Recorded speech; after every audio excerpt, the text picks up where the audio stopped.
myself, you see, to the best of my abilities. Why is this a question mark? Are you aware that both the other keepers, Shaw and Wolf, had requested that Drake be temporarily monitored by the British Lighthouse Commission? No, I wasn't aware of that. Were you also not aware that Shaw had written to the mainland suggesting that Drake was not only unfit for service but also a danger to both himself and the other crew? 4 dots. Not to mention the ships on those treacherous waters? Like I said, sir, Drake was a fine man. If he had problems, then he should have sought help here in the town. I cannot imagine him taking such risk. He knew the responsibilities, we all did. I just don't understand it. If he was ill in the head, so to speak, then I never saw any sight nor sound of it. Are you a qualified doctor, Mr. Harton? You know I ain't. You know that. Why do you ask me these questions? Let's move on to the strange case of the upper storage cupboard. One of the less interesting Sherlock Holmes stories. I believe this was located in Drake's room itself, yes? Yeah, that's right. It's inside the wall paneling and can only be accessed via the wardrobe in his own private quarters. They used to be my quarters, you see. The telegraph machine was stored there, along with other important items. But how do they get telegraph lines across the ocean? Like several miles across the ocean, wasn't it? I don't know. Indeed, I understand the private store contains precious items like spare lamp bulbs, expensive foodstuffs, alcohol, and so forth. Here, hang on, wait a minute. There weren't no alcohol on that island. It ain't allowed. Well, maybe a little drop of brandy for emergencies, you know. But nothing stronger than that. Are you saying that Drake was a drinker? Why? No, I ain't. I'm just saying it was there for medical usage only. We have respect for our position. That's why the store was always kept locked and beyond the eyes of temptation.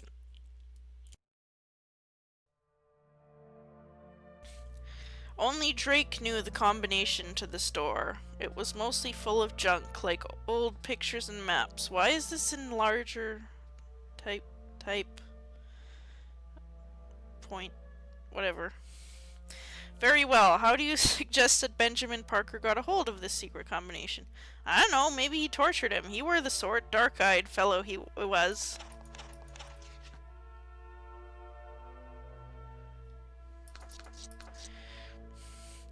Now, Mr. Harton, let's not let our minds wither towards fantasy. That's wither? Do you mean wander towards fantasy?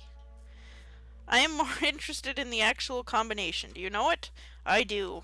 Well, pray, man, tell us. All this prattle is beginning to grate on my nerves. My throat. Well, if you put it like that, I do know the code. Drake told me one stormy night in the Fisherman's Arms. The wind was rattling at the window panes and old Spivey was playing his fiddle. Drake whispered that he wanted me to know the code in the case of emergencies and such like. He was suspicious that someone was entering the lighthouse. He'd been hearing things, voices, footsteps, and children playing. Children! What was he thinking? I said he'd been spending too much time with the mermaids, but he wouldn't. The combination! Mr. Harton, please, if we are to resolve this mystery, I must know the details, no matter how secret. It was his daughter's birth year, combined with that of his son. You know, add 'em up like... So... Thank you, Mr. Harton. You may leave the dock. Next witness? Oi, I ain't finished. You don't know the prefix. It's important, you know. Some form of code letter or setting that only Drake would know? Exactly that, sir. No one knew the prefix, not even me, but Drake would often sing a little Cornish song after visiting, oh god, his store, the White Cove. I reckon that had something to do with the secret store cupboard and its combination. The White Cove, what does it mean? You say it's the title, title of a song? Only the English version. You'd have to be a Cornishman to know the true meaning, and I'm guessing you ain't a true Cornishman, sir. Too fine and educated? Huge laughter erupts from the gallery, and Mr. Forgill asks for silence in the chamber. End of extract. The previous information interests me a great deal, well, and only you, while researching this book.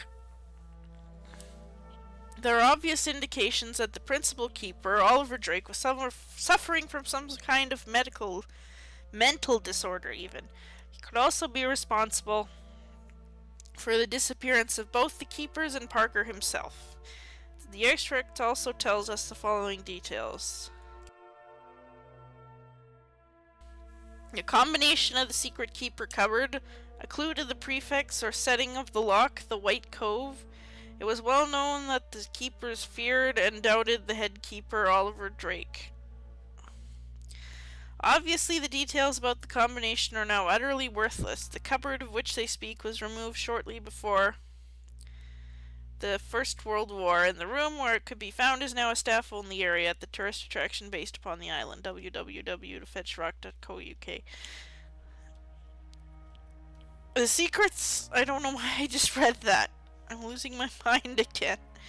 The secrets contained in that cupboard are lost to the mists of time. Without a time machine, we will never know what Drake concealed there.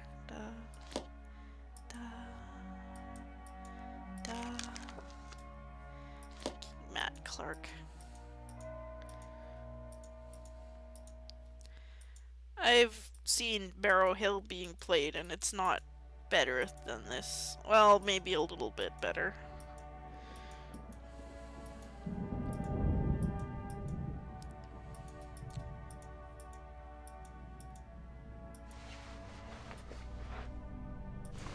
Delicious. Delicious. No copyright picks. This music sounds familiar as well.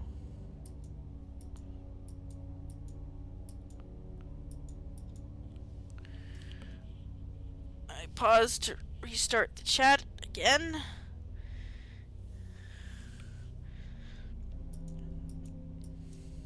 Better not be like posting dicks or something in the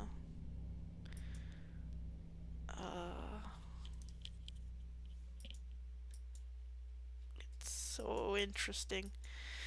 It perfectly encapsulates the boredom of a small town museum.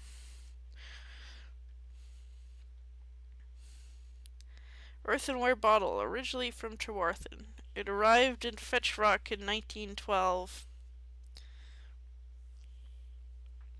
when it was used to hold vinegar. Corpsing away.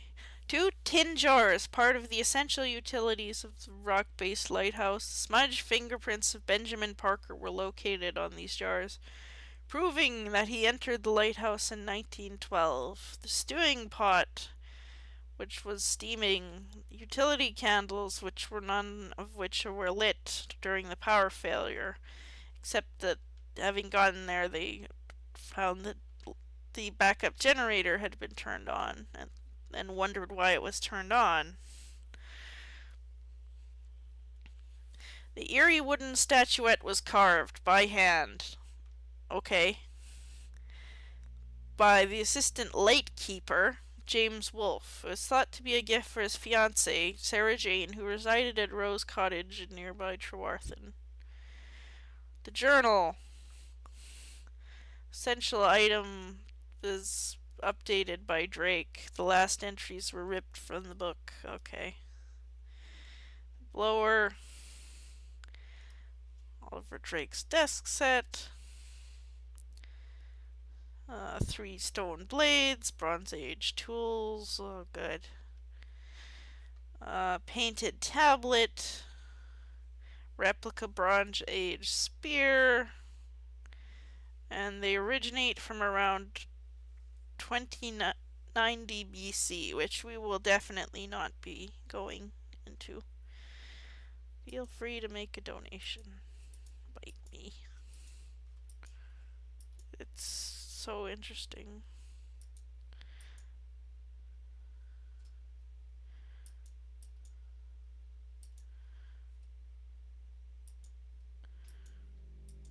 The old lamp.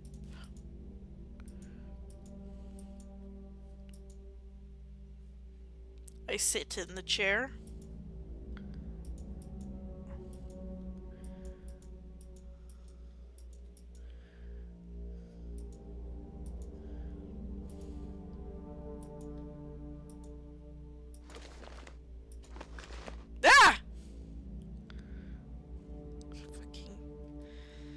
terrifying.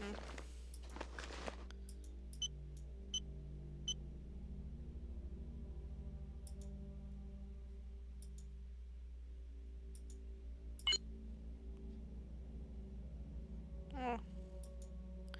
Well, we have brown eyes, but I wouldn't describe them as dark. Kind of look like an ancestral Nigel. Ghost.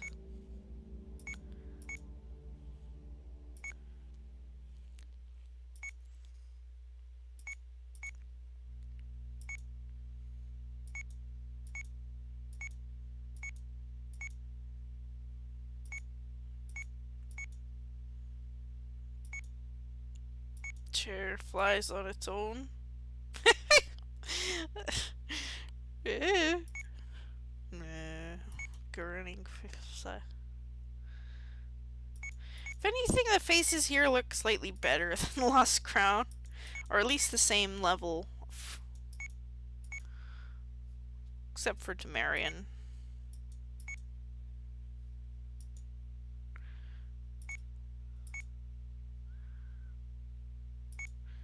What am I supposed to be looking for exactly?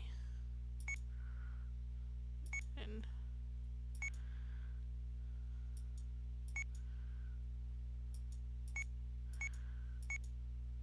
it's Nigel. For God's sake.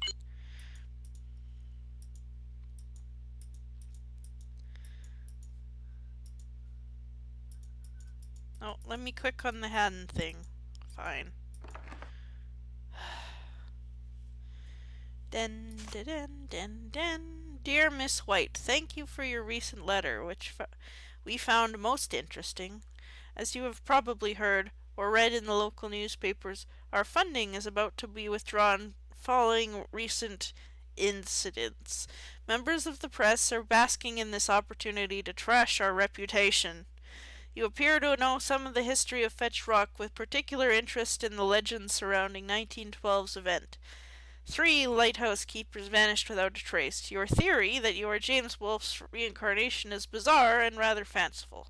I wouldn't normally take such things seriously, but we must appear to be doing something to locate the source of our misfortune. No doubt having a ghost hunter, as you call yourself, present even, will have the journalists rolling with laughter, but you may be our only hope. Look, I will be as honest with you as I can. I do not believe in ghosts, goblins, and ghouls, but the staff have many a strange tale to tell.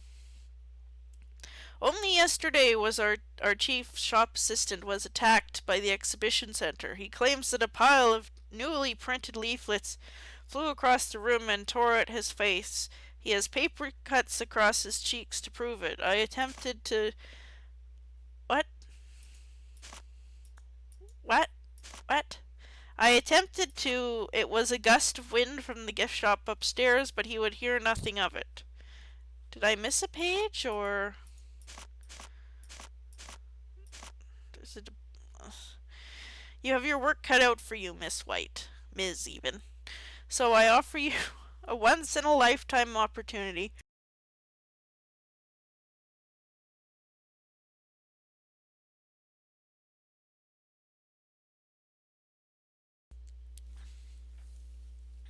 Ugh, is this a joke?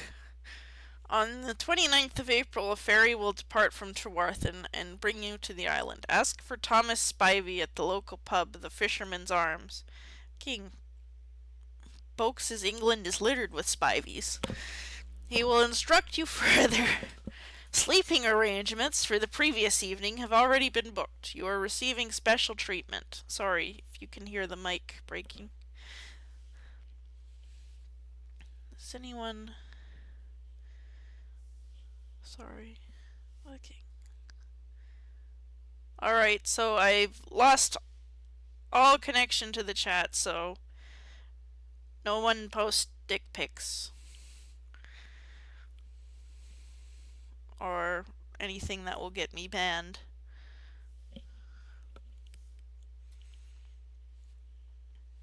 Unless you want to, of course.